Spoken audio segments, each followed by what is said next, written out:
जय हिंद दोस्तों। स्वागत है आप सभी का अपने YouTube चैनल में। थंबनेल देखकर पता चल गया होगा कि आज हम किसके बारे में अध्ययन करेंगे। आज हम देखेंगे कक्षा 10 विज्ञान के ऐसे महत्वपूर्ण डायग्राम जो एग्ज़ाम में बार बार पूछे जाते हैं, और आशा है कि इस बार भी आपको ऐसे डायग्राम पूछे जाएंगे जो आज हम इस वीडियो में वर्णन करेंगे। इस वीडियो में हम सिर्फ डायग्राम के बारे में जानेंगे, उनकी डिटेल के बारे में नहीं। अगर डिटेल के बारे में जाननी है तो वो मैं वीडियो पहले बना चुका हूँ, तो आप इस चैनल के किसी भी चैप्टर में जाकर देख सकते हैं। इस वीडियो में हम सिर्फ डायग्राम और उनके भाग या नाम बस यही देखेंगे। आइए हम शुरू करते हैं। तो पहला जो क्वेश्चन है वो है तंत्रिका कोशिका का नामांकित चित्र बनाइए। तंत्रिका कोशिका जिसका दूसरा नाम है न्यूरॉन, और ये एग्जाम में बार बार पूछा गया है और उम्मीद है कि इस बार भी पूछा जाएगा। तो इसलिए ये परीक्षा की दृष्टि से बहुत ही महत्वपूर्ण है कि तंत्रिका कोशिका का नामांकित चित्र बनाइए। तो आइए इसका चित्र देखते हैं। तो ये रहा इसका चित्र तंत्रिका कोशिका का। अब इसमें जो ये वाला भाग है ये अग्रभाग है, और अग्रभाग में जो आपको धागेनुमा संरचना दिख रही है इसको हम कहते हैं द्रुमिका, द्रुमिका या द्रुमाक्षय। और इनके मध्य जो यहाँ पर एक केंद्रक पाया जाता है, केंद्रक। और ये जो वाला भाग है मध्य वाला भाग, इसको हम तंत्रिकाक्ष के नाम से जानते हैं। तंत्रिकाक्ष भी कहते हैं इसको, तंत्रिकाक्ष। और ये जो लास्ट वाला भाग है इसको हम अंतिम सिरा कहते हैं, अंतिम सिरा। तो ध्यान रखना कि जब हम एग्ज़ाम के अंदर डायग्राम बनाते हैं तो उनके भागों के नाम ज़रूर लिखते हैं, जैसे अंतिम सिरा, तंत्रिकाक्ष, द्रुमिका, केंद्रक। और नीचे ये भी लिखते हैं कि ये है न्यूरॉन का चित्र। तो ये हो गया न्यूरॉन का चित्र। आइए सेकंड क्वेश्चन देखते हैं। क्षण चुंबक का चित्र बनाइए। एक चुंबक लेना है और उसके चारों ओर क्षेत्र रेखाओं को प्रदर्शित करते हुए हमें एक आरेख बनाना है। तो ये है हमारे पास क्षण चुंबक, और क्षण चुंबक में दो ध्रुव होते हैं, एन और एस। अब इसमें जो ये चुंबकीय क्षेत्र रेखाएं निकलती है वो हमेशा एन सिरे से निकलती है और एस सिरे पर आकर विलीन हो जाती है। तो इसकी डायरेक्शन एन से एस की ओर हो जाएगी। तो ये हो जाएगा क्षण चुंबक का चित्र। आइए क्वेश्चन नंबर 3 देखते हैं। परिनालिका का चित्र बनाइए। यह है परिनालिका का चित्र। परिनालिका क्या होती है कि ये पास पास लिपटे अनेक फेरों वाली तांबे से बनी एक कुंडली होती है जिसको हम परिनालिका कहते हैं। परिनालिका को हम बैटरी से जोड़ देते हैं और इसमें विद्युत धारा प्रवाहित करते हैं, तो इसके चारों ओर चुंबकीय क्षेत्र उत्पन्न हो जाता है। तो ये इसका एक सिरा एन की तरह कार्य करेगा और एक सिरा एस की तरह। अब यहाँ से एन सिरे से क्षेत्र रेखाएं निकलेगी और एस पर जाकर विलीन हो जाएगी। तो इस तरीके से चुंबक की तरह कार्य करेगी, और ये हो गया परिनालिका का चित्र हो गया। और ये भी इस बार पूछा जा सकता है, तो ये इस परीक्षा की दृष्टि से इम्पोर्टेंट है। अगर आप चैनल पर नए हैं तो चैनल को सब्सक्राइब कीजिए। अगर वीडियो पसंद आए तो वीडियो को लाइक कीजिए और अपने दोस्तों के साथ भी शेयर कीजिए। अगर आपको और किसी टॉपिक पर अगर जानना चाहते हैं तो आप कमेंट करके बता सकते हैं। आइए क्वेश्चन नंबर 4 देखते हैं कि प्रिज्म से प्रकाश का वर्ण विक्षेपण का चित्र बनाइए। ये जो वर्ण विक्षेपण का मतलब क्या है, वर्ण का मतलब होता है रंग और विक्षेपण का मतलब हो गया अलग अलग होना, यानी कि रंगों का अलग अलग होना ही प्रकाश का वर्ण विक्षेपण कहलाता है। तो देखो ये रहा हमारे पास प्रिज्म, ये है प्रिज्म। और अगर इस प्रिज्म पर श्वेत प्रकाश जब आपतित होता है तो ये है जो 7 रंगों में विभक्त हो जाता है। तो 7 रंगों में विभक्त होने की इस प्रक्रिया को हम वर्ण विक्षेपण कहते हैं। तो इसका डायग्राम हमको कुछ इस तरीके से बनाना पड़ेगा। आइए क्वेश्चन नंबर 5 देखते हैं। मानव नेत्र का नामांकित चित्र बनाइए, यानी कि चित्र भी बनाना है और उसके नाम भी अंकित करने हैं। तो ये रहा मानव नेत्र का नामांकित चित्र।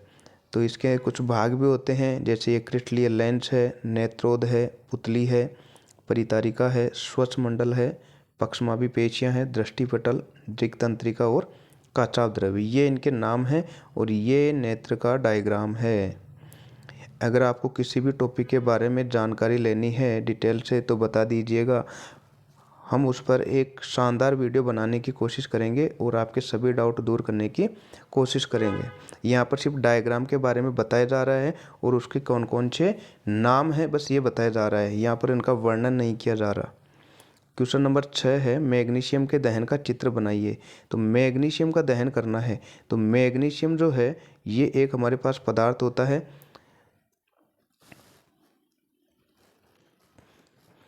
और ये फीते के रूप में होता है अब जब हम इसको जलाएंगे तो देखो इसको हम यहाँ पर जला रहे हैं, तो जलाने पर क्या होगा कि ये राख बन जाएगा और ये नीचे गिरने लग जाएगा। तो ये नीचे गिर रहा है इस कटोरी के अंदर और ये जो राख के कण हैं ये कहलाएगा मैग्नीशियम ऑक्साइड। ये जो राख के कण हैं वो मैग्नीशियम ऑक्साइड कहलाता है। तो ये हो गया मैग्नीशियम का दहन, मतलब मैग्नीशियम को जलाना। फिर है हमारा क्वेश्चन, हाइड्रोजन गैस की जांच का नामांकित चित्र बनाइए, और ये है इम्पोर्टेंट और ये पूछा जाएगा और ये आपको देखने को मिल सकता है कि हाइड्रोजन गैस की जांच कैसे करनी है। अगर हम दो विलयन मिलाते हैं और उनमें से अगर हाइड्रोजन गैस निकल रही है और हमको पता करना है कि वो हाइड्रोजन गैस ही है, तो इसका पता कैसे करेंगे। देखो ये हमारे पास एक स्टैंड है और स्टैंड से ये एक परख नली लगी हुई है। अब इस परख नली में क्या क्या है, देखो इस परख नली के अंदर एक तो ये अम्ल भरा हुआ है, हाइड्रोक्लोरिक अम्ल या सल्फ्यूरिक अम्ल भी जिसको हम बोल सकते हैं। सॉरी, हाइड्रोक्लोरिक अम्ल के स्थान पर यहाँ पर हम सल्फ्यूरिक अम्ल भी ले सकते हैं। और ये जो है इसमें हमने धातु के टुकड़े डाल दिए, जिंक के टुकड़े। अब ये जो जिंक है इस अम्ल से विक्रिया करता है तो हाइड्रोजन गैस बाहर निकालता है, और ये जो हाइड्रोजन गैस है इस नली के द्वारा होता हुआ और इस बीकर में से बाहर आ जाएगा।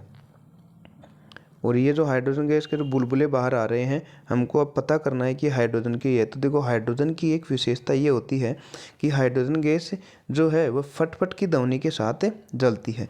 तो जैसे अगर हम इस बीकर के ऊपर मोमबत्ती को लेकर आएंगे, जलती हुई मोमबत्ती को, तो हमको ये फटफट की ध्वनि सुनाई देगी। तो इससे हमको पता चल जाएगा कि ये कौन सी गैस है, हाइड्रोजन है। तो ये हमको हाइड्रोजन गैस का नामांकित चित्र कुछ इस तरीके से बनाना पड़ेगा। आइए नेक्स्ट क्वेश्चन देखते हैं हम कि मिशेल संरचना का चित्र बनाइए। मिशेल संरचना, ये रहा मिशेल संरचना का चित्र। अब इसके अंदर क्या होता है कि ये बीच में तेल की कोई बूंद या गंदगी होती है जिसकी प्रकृति तेलीय होती है, और साबुन के अणु जो हैं उसके दो भाग होते हैं, एक ध्रुवीय भाग, एक अध्रुवीय भाग, अर्थात आयनिक और अनआयनिक। जो आयन वाले भाग हैं वो तो बाहर ही रह जाते हैं Na+ वाले, लेकिन जो अनायनिक भाग है हाइड्रोकार्बन की श्रृंखला वाला, ये इस तेल की गंदगी में आकर मिल जाते हैं। अब जैसे ही ये इसके अंदर आकर मिलेंगे तो ये चारों तरफ इस प्रकार से फैल जाएंगे और ये जो संरचना है वो कहलाएगी मिशेल संरचना। और इस बार आपको इस चैप्टर में साबुन वाले में से भी एक क्वेश्चन देखने को ज़रूर मिलेगा, फिर चाहे वो साबुन क्या है, या फिर साबुन और अपमार्जक में अंतर बताइए, या फिर साबुन के शोधन की विधि बताइए, या फिर मिशेल संरचना का निर्माण कैसे होता है समझाइए, या अपमार्जक क्या है ये भी पूछ सकता है। आइए नेक्स्ट क्वेश्चन देखते हैं। नेफ्रॉन या वृक्काणु का चित्र बनाइए। तो नेफ्रॉन या वृक्काणु का चित्र अगर हम बनाएंगे तो हमको इसका चित्र कुछ इस तरीके से दिखाई देगा। और इसके कौन कौन से भाग हैं, ये अभिवाही धमनी है, ये आगे जाकर ग्लोमेरुलस बना लेती है, और ये कहाँ स्थित होते हैं, जो ये कटोरे नुमा जो आकृति है इसको हम बोमेन संपुट कहते हैं। फिर ये जो है समीपस्थ नलिका है, और ये नीचे जाकर इसे घूमकर ऊपर आती है, ये लूप जो बनाती है इस लूप का नाम है हेनले लूप। और इसमें से जो ये अब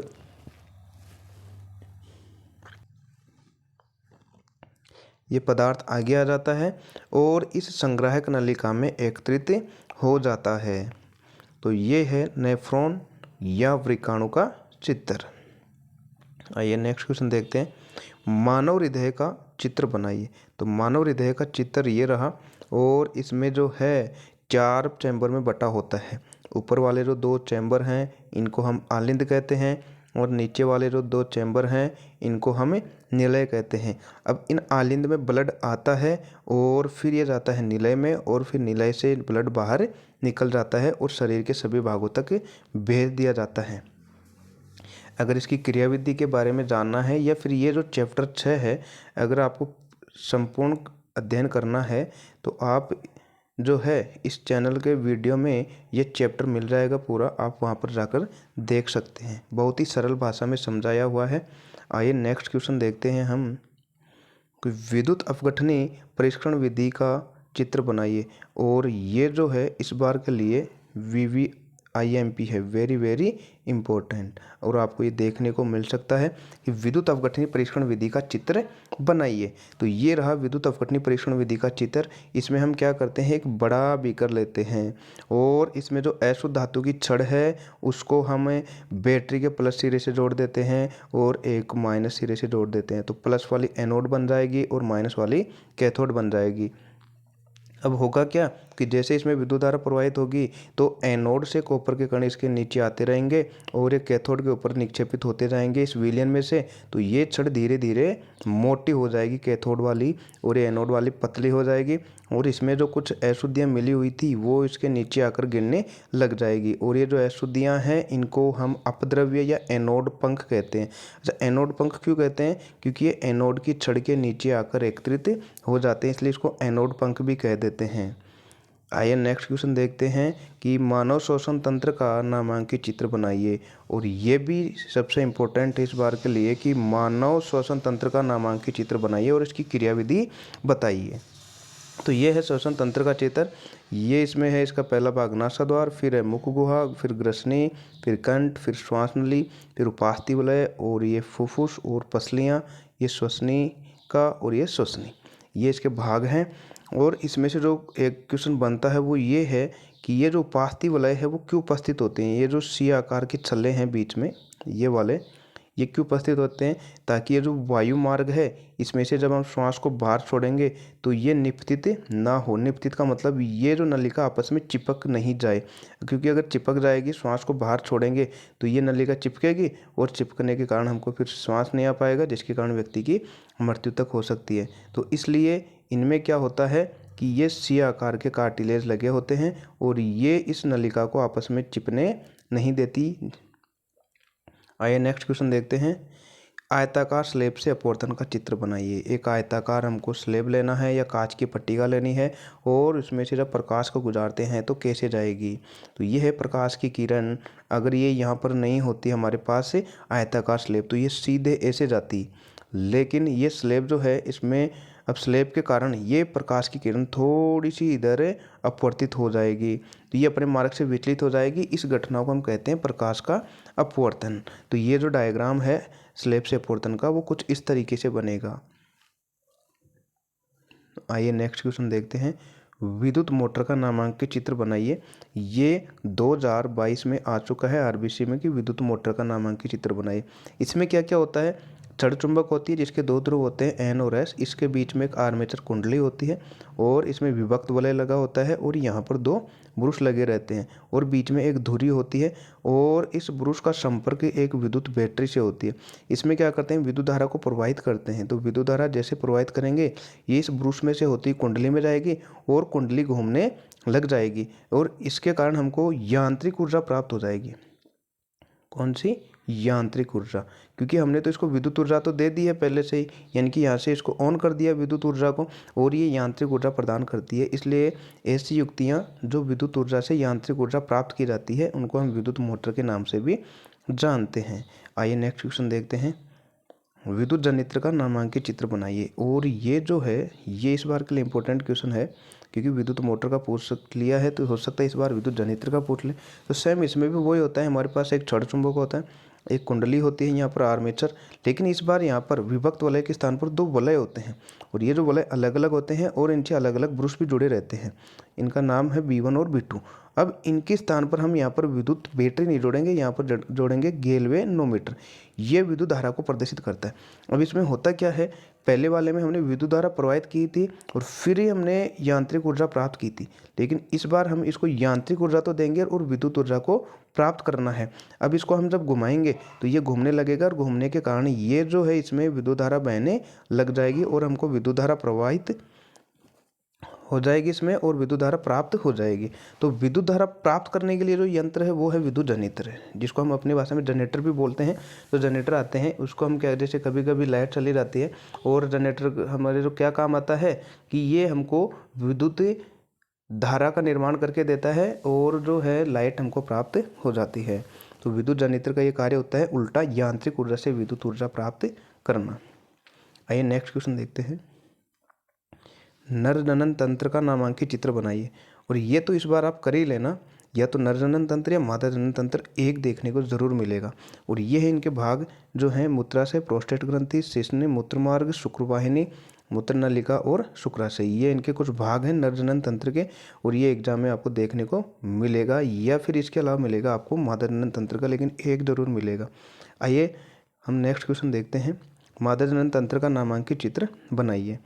अभी सिर्फ हम इसमें केवल चित्र के बारे में बात कर रहे हैं और इनके जो भाग हैं इनके बारे में बात करें, इनके बारे में डिटेल से नहीं देख रहे। अगर डिटेल अगर आपको जाननी है ये क्या कार्य करते हैं, तब आप वीडियो में जाकर इन चैप्टर से संबंधित जो भी हम यहाँ पर आपको दिखाई देगा वो आप जाकर देख सकते हैं वहाँ पर।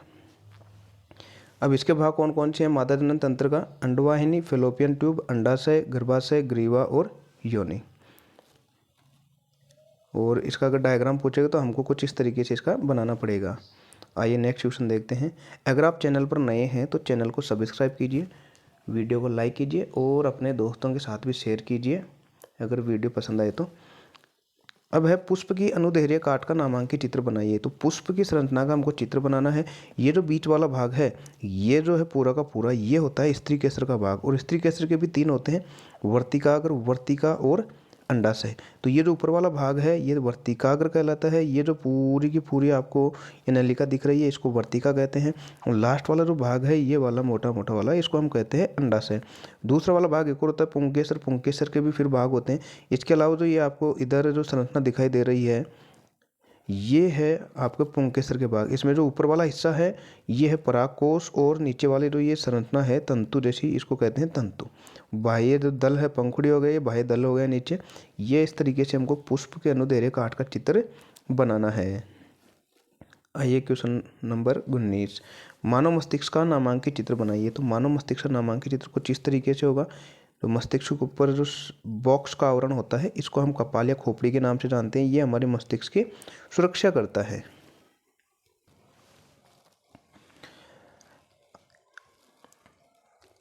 ये जो वाला भाग है ये इधर वाला जो सबसे बड़ा भाग दिख रहा है हमको ये होता है प्रमस्तिष्क, सबसे बड़ा भाग।